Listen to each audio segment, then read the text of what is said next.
Bonjour et bienvenue pour ce nouveau page à page consacré au deuxième omnibus DC versus Marvel en version originale. Il s'appelle The Amalgam Age et il reprend l'intégralité des épisodes d'Amalgam Comics. Amalgam Comics est un label qui a été créé pour voir la fusion des héros Marvel et des héros DC, une expérience et une parenthèse éditoriale des années 90 qui a vu naître des personnages comme Darkloz, la fusion de Wolverine et de Batman, ou Amazon, le personnage qui est la fusion de Tornade et de Wonder Woman parmi tant d'autres. C'est vrai que c'est fou de se dire que dans les années 90, Marvel et DC, qui étaient déjà concurrents bien sûr, se sont amusés à fusionner leurs personnages pour créer de nouveaux héros. C'est une chance de les voir réédités puisqu'on connaît la guerre économique que se mènent Warner et Disney, mais l'opportunité était trop belle. Je vous ai montré le premier omnibus qui montrait les meilleurs crossovers de l'histoire de Marvel et de DC il y a quelques mois dans un page à page qui est toujours disponible sur Radio Comics. Je vous invite à aller le voir. Je vous ai également présenté cet omnibus. Il faut savoir que ces deux omnibus sont totalement sold out. On ne les trouve plus du tout. J'ai la chance de les avoir. Ils coûtent 150 $ pièce. J'ai payé celui à 150 € et celui à 165. C'est un énorme investissement, mais je n'avais pas tous ces épisodes, j'en avais quelques-uns ça et là, et donc c'est un véritable plaisir que de retrouver ces récits et de les avoir dans la plus prestigieuse et la plus belle des collections. Il faut savoir aussi que pour le moment, DC et Marvel n'ont pas prévu de céder les droits à des éditeurs étrangers pour rééditer. C'est une parenthèse éditoriale seulement en version originale, donc pas de version italienne, pas de version allemande, pas de version espagnole et pas de version française, ni chez Panini, ni chez Urban ne sont prévus. Ça peut évidemment évoluer et c'est quelque chose qui peut évidemment changer, mais pour le moment, c'est tout ce que nous pouvons vous dire. Allez, on va rentrer dans le vif du sujet et nous allons découvrir donc ces créations et le contenu de cet omnibus. Regardez, hop, il est tellement gros qu'il est difficile à ouvrir. Véritable trésor avec un nombre incalculable de talents. On les citera au fur et à mesure, bien sûr, des pages à pages avec le Darkloz en version cartoon, bien sûr. Alors, ça commence par un crossover, qui s'appelle DC versus Marvel, puisque vous avez peut-être vu les différentes rencontres, mais là on a vraiment le crossover DC versus Marvel, donc on n'est pas sur de l'amalgame, on est vraiment sur du classique. C'est scénarisé par Ron Marz avec Peter David et c'est dessiné par Dan Jurgen et Claudio Castellini. Donc le début c'est Dan Jurgen, la suite c'est Claudio Castellini. On va pouvoir tomber là-dedans. Donc on est en plein dans les années 90. Spider-Man rencontre déjà le Joker, là les X-Men se foutent dessus et le Juggernaut a tapé le Daily Planet et c'est Superman bien sûr qui arrive. Donc on est vraiment dans du dessin dans son jus avec un Superboy super cool avec son blouson en cuir et ses lunettes, des nanas aux formes hypertrophiées même je dirais. Donc il y a toutes les qualités et tous les défauts des années 90 avec des apparitions où on voit des personnages comme Green Lantern, Elektra, Flash ou Thor. Thor dans sa version années 90, c'est quelque chose. Donc vraiment, on est dans le pur bonbon, on est dans le pur plaisir de découvrir des rencontres improbables entre tous ces héros. On ne pensait pas que c'était possible, non seulement de le faire à l'époque, mais en plus de le retrouver maintenant, puisque c'est véritablement dingue quand on y pense de voir que ces comics sont réédités. Deuxième épisode de cette mini-série. Alors je me souviens que c'était sorti à l'époque, c'était sorti en version française, en version kiosque notamment, puisque on a eu droit à ces épisodes. Donc là c'est toujours Claudio Castellini et Dan Jurgen qui sont aux manettes. Il y a des éléments cosmiques évidemment. Regardez Thor à l'époque comme il était cool, Thor, Shazam, Thanos bien sûr et de la partie, et Darkseid, Thanos et Darkseid qui évidemment s'allient pour un combat épique. Je n'ai jamais lu ces épisodes, je les découvre avec vous. Voilà, c'est un crossover. Autant j'ai acheté quelques épisodes d'Amalgame et je vous dirai lesquels quand on y passera, mais pour le moment c'est vrai que c'est assez dingue de voir ils ont fait ça et que c'est vraiment un produit de son époque. Donc là, toujours les mêmes auteurs pour la suite de ce comics en 4 parties. Jubilee et Robin qui se font des bécos, c'est rigolo. Green Lantern qui se fait un engin. Et donc tous ces personnages. Lobo contre Wolverine, évidemment, ça devait arriver. Là, c'est Wonder Woman qui prend le marteau de Thor, qui se bat contre Tornade, et puis elles vont fusionner dans ce qui sera l'amalgame. Je ne sais pas s'il y a un rapport direct entre Marvel versus DC et ensuite l'amalgame, mais en tout cas je crois que oui, parce que à la fin nous avons, voilà, les héros fusionnent, et donc c'est le début de l'univers amalgame. On commence avec le Super Soldier, vous l'avez reconnu, c'est la fusion de Superman et de Captain America. C'est scénarisé par Mark Waid. Mark Waid, il a toujours été là. Mark Waid, c'est Highlander, il a toujours été là, et c'est dessiné par Dave Gibbons. Dave Gibbons, vous le connaissez, c'est le dessinateur de Watchmen. Et ouais, donc dans une saga culte où évidemment ce Superman Captain America combat bien entendu les nazis et leur création. Graphiquement, c'est plutôt chouette, c'est un petit peu mieux que ce qu'on a vu avant, et je trouve que c'est plutôt pas mal. Ensuite, on a Bruce Wayne, agent du Shield. Donc vous l'avez compris, c'est la fusion de Nick Fury et de Batman, donc avec bien sûr de Chuck Dixon au scénario et Cary Nord au dessin, très bon dessinateur Cary Nord. Donc voilà, donc après le crossover qui a initié Amalgame, eh bien nous avons quand même une qualité de dessin. Là on a un Moon Knight là, voilà, une qualité de dessin qui est bien meilleure, on peut le dire. Et c'est un plaisir de découvrir ça. Là, on a Spider-Boy. Donc, la couverture, c'est Mike Wieringo. Et on va regarder qui fait les pages. Donc, c'est bien Mike Wieringo sur un scénario de Karl Kessel. Le regretté Mike Wieringo, qui a fait vous le savez, qui a fait du Flash, qui a fait du Spider-Man, qui a fait des 4 Fantastiques et qui nous a quittés beaucoup trop tôt, et qui nous régale dans cette version de Spider-Boy, donc mélange de Spider-Man et de Superboy, avec Insect Queen, Mary Jane Watson dans son costume, et qui lui dit « Face it Tiger, you just hit the jackpot ». Là, nous sommes sur X-Patrol. Alors ça, c'est génial, parce que X-Patrol, c'est évidemment le mélange de Doom Patrol et des X-Men, avec ce logo incroyable, avec des personnages comme Beastling ou Shatter Starfire, Niles Cable, Elastigirl ou Ferroman. Et que la couverture est signée Roger Cruz, et Roger Cruz dans un style Liefeld, c'est ce qu'on lui avait demandé à l'époque. Et quand je regarde les pages, il a beaucoup travaillé pour Liefeld, et bien c'est le fabuleux Roger Cruz qui dessine. Moi j'ai toujours eu beaucoup d'affection pour Roger Cruz. Je trouve que ce dessinateur était super chouette, et que il a fait des merveilles, et je trouve que graphiquement c'était chouette. Donc celui-là, je crois que je l'ai. Je ne l'ai pas ouvert ou lu depuis 30 ans, mais celui-là je l'avais parce que c'était les X-Men, donc je l'avais forcément pris. Ensuite, on a le premier Legend of the Dark Claw qui est scénarisé par Larry Hama. Magnifique couverture que vous voyez ici, qui est signée par Jim Balent. Et c'est Jim Balent qui fait les intérieurs. Alors Jim Balent, c'est la superstar des années 90 qui a fait Catwoman, une Catwoman lascive et super sexy. Jim Balent, il a depuis lancé sa propre série. Il a fait plus de 100 numéros. Là, c'est carrément du comics pour adultes. Mais c'était une superstar, et il a sa carrière en indépendant depuis plus de 30 ans. Voilà. Speed Demon, donc j'imagine que c'est la fusion de Flash et de Ghost Rider, si je ne me trompe pas. Et je crois reconnaître le dessin de... Ah, c'est Salvador Larroca sur un scénario de Howard Mackie.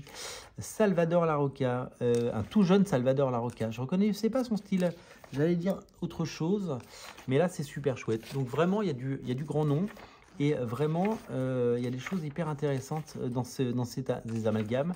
Alors là, celui-là, autant vous dire, j'étais totalement passé à côté. Les Assassins avec un S. Nous avons donc évidemment Elektra d'un côté, et alors c'est qui chez DC? Je sais pas, c'est DJ Chichester qui est au scénario, et Scott McDaniel, donc les auteurs de Daredevil qui s'y collent. Alors je connais pas assez bien tous les personnages DC Comics pour vous dire de qui sont-ils la fusion. Mais en tout cas, graphiquement, c'est aussi efficace que les épisodes de Daredevil quand il avait son armure, vous savez, son armure d'ailleurs qui revient en 2025. Voilà. Nous avons ensuite Bullets and Bracelets. Donc on est clairement sur donc Diana, Castle and Diana Together Again. Donc on est sur Diana, hein. Diana, donc c'est Wonder Woman, et le Punisher qui est blond, et c'est Gary Frank qui dessine. Et Gary Frank, c'est super cool aujourd'hui, mais c'était déjà cool dans les années 90. Rendez-vous compte que tous ces dessinateurs, ils sont encore là. Big Titania, elle déboîte Big Titania. Donc c'est super chouette de voir ça, Gary Frank avec Thanos, bah oui, Thanoside, évidemment, le mélange de Thanos et de Darkseid, Thanoside. Donc voilà, donc il y a avec tous les défauts des dessins de l'époque les défauts d'anatomie. Alors ça là c'est génial parce que le Amazon, donc rien à voir avec ce site de vente, qui est la fusion de Wonder Woman et de Tornado, eh bien c'est dessiné par John Byrne, ancré par Terry Austin. Donc le John Byrne des X-Men, regardez l'élégance de ça. Eh bien, ça, rien que pour ça, cet omnibus, ça vaut le coup de revoir eh bien, John Byrne redessiné plus de 10 ans après son départ des X-Men, eh bien, Ororo, en tout cas une nouvelle version, avec l'ancrage de Terry Austin. Et ça, c'est vraiment super chouette. Voilà. Des épisodes courts à chaque fois, mais des épisodes super chouettes. Doctor Strange Fate, donc évidemment la fusion de Doctor Strange et de Doctor Fate. Ron Mars au scénario. José Luis Garcia Lopez, qui est un très très bon dessinateur au dessin. Très très élégant, regardez la cape là, regardez comme c'est magnifique, ça c'est super chouette. Évidemment ces deux personnages sont complémentaires et c'était tout à fait normal qu'ils fusionnent pour Amalgam Comics puisque voilà. Et donc là je crois que nous avons, est-ce que, non je ne sais pas, on verra tout à l'heure. On verra tout à l'heure. En tout cas, c'est très sexy et en tout cas, c'est très très joli. C'est très très chouette. Il y a vraiment des épisodes très très bien produits. Ensuite, nous avons encore un Marvel versus DC et le quatrième round, puisque donc le quatrième épisode de la mini-série, hein, c'est ça qu'il n'y en avait que 3 tout à l'heure, par les mêmes auteurs que tout à l'heure. Donc avec c'est toujours cette fusion des univers avec ça c'était le Hulk de Peter David hein, avec son Marcel à l'époque du Panthéon et tout ça, c'était super chouette. Hein, vraiment.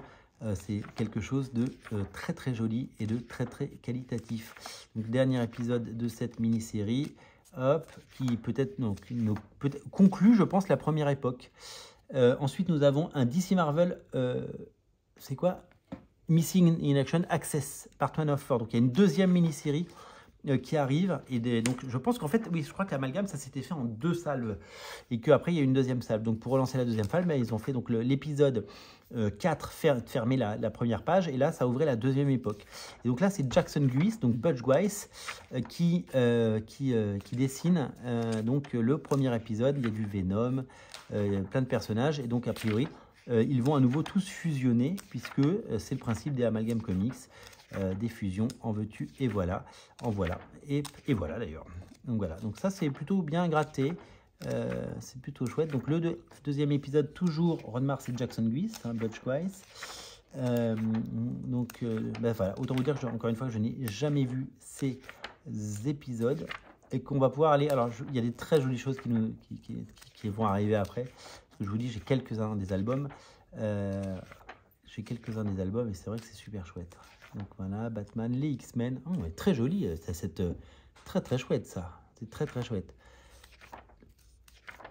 Beaucoup de talent. Et donc, donc le deuxième crossover avec l'ensemble des personnages. Il n'y a pas tous les personnages, mais beaucoup de personnages principaux. Et en tout cas des personnages qui à l'époque étaient des personnages principaux. Doctor Strange Fate.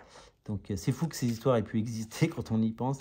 Les scénaristes ont dû se régaler à inventer tout ça et à se faire plaisir. Ah voilà, alors ça je m'en souviens très très bien, je l'ai celui-là. Génération X, c'est la fusion de Génération X et de Jonah X avec Peter Milligan et Adam Paulina. Adam Paulina, dessinateur de X-Force et dessinateur récent de Pirate Queen chez Bliss Edition. J'ai toujours adoré son style, ce dessinateur italien tellement talentueux et comme j'aimais évidemment, alors déjà j'adorais le personnage de Chamber. Donc Chamber dessiné par Chris Bacalo, c'était quelque chose, mais Chamber ici dessiné par Adam Paulina, pour moi c'est du pain béni. Quel plaisir de revoir ça, les enfants, quel plaisir. Voilà, pareil, un épisode cultissime, celui-là.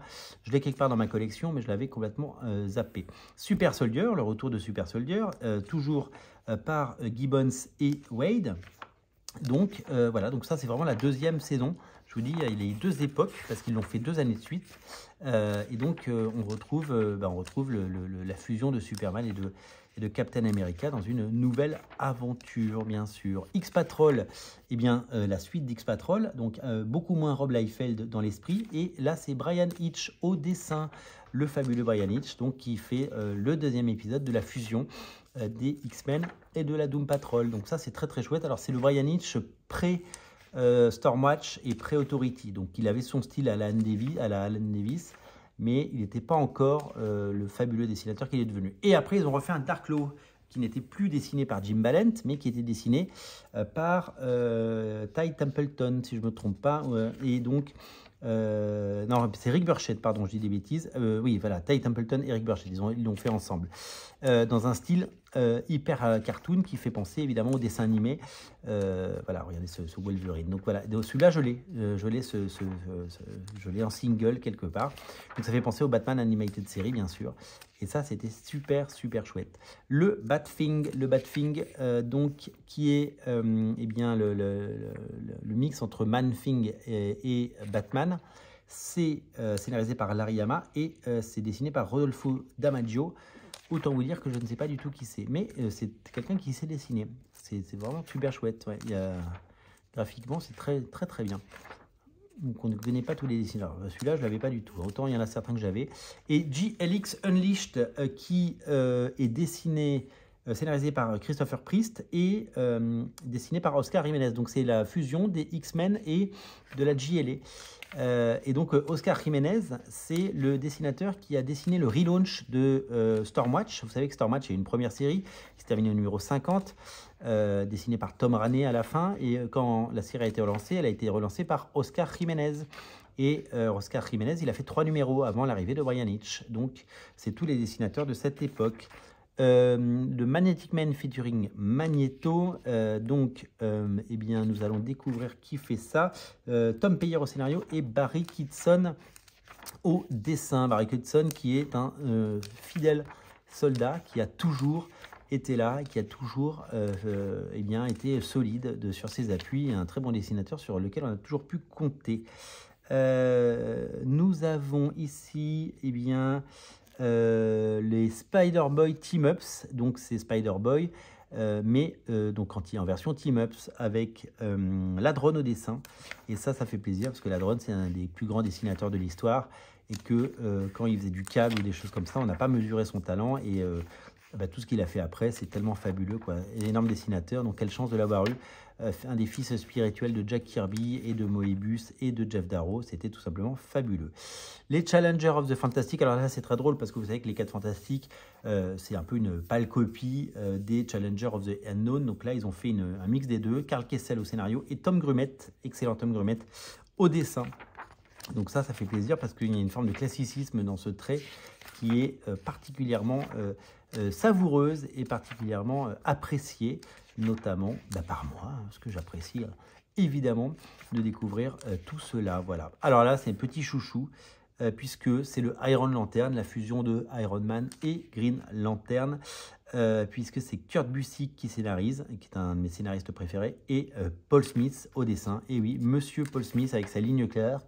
Monsieur Paul Smith, le dessinateur, regardez la beauté de ces pages, dessinateur des X-Men dans les années 80 et de Nexus dans les années 80 également. Légende vivante, il a fait du X-Factor, il a vraiment fait des merveilles. Celui-là, je l'avais acheté rien que pour Paul Smith parce que j'achetais déjà certains comics sur le nom de certains auteurs. Thorion of New Asgard.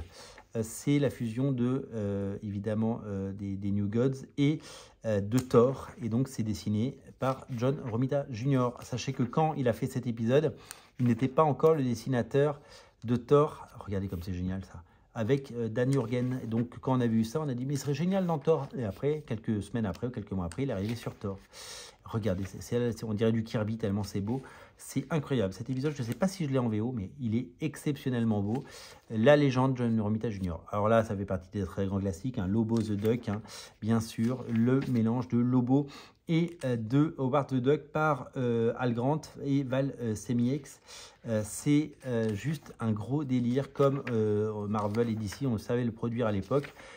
Quelle chance et quel bonheur d'avoir eu cet épisode qui est certainement le meilleur. Regardez, avec la Red Sonja qui est là. C'est super drôle et vraiment un épisode cultissime. Qu'est-ce qu'on a d'autre dans les amalgames? Tac, tac, tac. Là, pourquoi on n'a pas de amalgame? Ça, c'est quoi? Hop, c'est juste 2 pages comme ça. Et on a le Unlimited Access. Ah oui, alors, ça, c'est un épisode. Non, je ne sais pas ce que c'est en fait. Hop, donc ça fait partie des épisodes qui ouvrent et qui ferment tout ça. Et donc avec évidemment la rencontre des personnages, mais dans leur version classique cette fois, puisque on est dans la vraie partie crossover avec Jonah Hex, avec Kid, je crois, la Légion des super-héros. Donc voilà, Unlimited Access, avec donc à chaque fois des pages de rédactionnel et la suite des aventures voilà, de ces personnages qui n'en finissent plus de se rencontrer. Moi, je dois vous avouer que dans cet omnibus et dans toutes ces rééditions, j'ai un vrai plaisir à découvrir les fusions, parce qu'il y a des grands noms, on a dit John Byrne, Mike Wieringo, Paul Smith, hein, tous ces talents, Oscar Jiménez, Brian Hitch, mais je suis un petit peu moins fan des épisodes de transition comme ça, ou des mini-séries qui sont faites, il y a un petit côté fourre-tout, qui me plaît un peu moins, et puis surtout graphiquement c'est un petit peu moins intéressant, voilà. Donc je suis fan de 80% ou 90% de cet omnibus, et je suis tellement content de l'avoir, vous n'imaginez pas, et je suis tellement content de le partager avec vous, parce que c'est vraiment un omnibus qui mérite d'être découvert et qui mérite d'être lu. Là, c'est toutes les trading cards qu'ils ont fait, parce que c'était la grande époque des trading cards, donc avec plein de dessins originaux. Donc là, il y en a des pelletés, hein, parce qu'ils en sortaient des decks entiers. Et c'était assez fou de voir tout ça. Hop, je vais trop vite. Mais je ne sais pas comment ils en ont fait. Regardez combien il y en a eu, quoi. Non, mais clairement, c'était une belle petite entreprise, hein, ces comics amalgames, puisque ça a été un véritable succès. De toute façon, ces crossovers l'ont été. Et quand on y pense, ressortir en version originale ces omnibus à je ne sais pas combien, 1000, 2000, 3000, 5000 exemplaires en tirage unique, en version originale à 150 balles, et c'est comme imprimer de l'argent, quoi. C'est comme s'ils avaient imprimé de l'argent. Ça, c'est toutes les couvertures et les publicités qu'il y a eu à l'époque pour faire la promotion de toutes ces séries et de tous les épisodes que je viens de parcourir avec vous. Qu'est-ce qui se passe là? Oh, il y a un poster. Il y a un poster qui s'ouvre. Je pensais que c'était collé. Oh, dis donc, c'est chouette. Hop, donc non, un bel objet. Magnifique couverture de Gary Frank. Je voulais savoir qui c'était parce que je l'ai vu sur les internets, cette magnifique couverture. Je n'avais pas réussi à lire la signature. Voilà, Amalgam Age of Comics.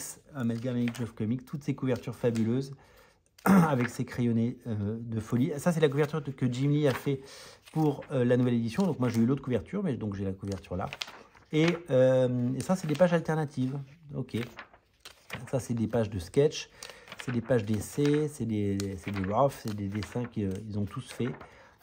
Voilà, donc énormément de bonus et un contenu vraiment assez exceptionnel qu'on voit rarement avec cette magnifique couverture de Jim Balent. Celui qui là, il est le plus heureux des hommes.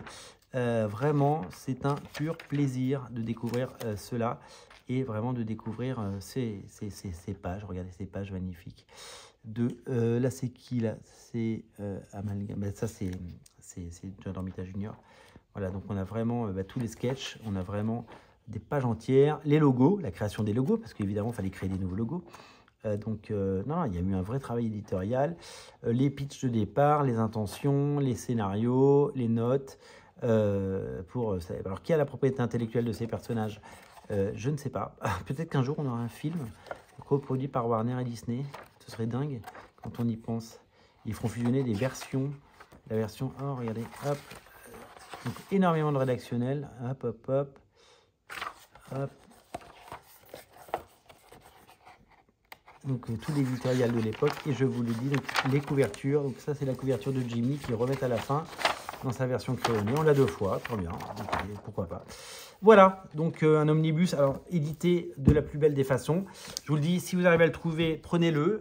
Sur les marketplaces, il est vendu à des sommes totalement délirantes, totalement folles. Vous le trouverez à 300 ou 400 balles, mais essayez de le trouver à prix correct. Moi, j'ai eu la chance de le trouver, celui-là à Paris, celui-là à Nuremberg. Il faut aller loin pour retrouver tout ça. Vraiment, c'est une petite pépite et c'est à découvrir. Vraiment, je suis ravi de ces 2 omnibus qui vont trôner dans ma collection fièrement et pour longtemps. Merci à vous d'être aussi nombreux à regarder mes émissions et à regarder Radio Comics. Et n'oubliez pas de vous abonner à la chaîne. Je vous dis à très bientôt. Salut!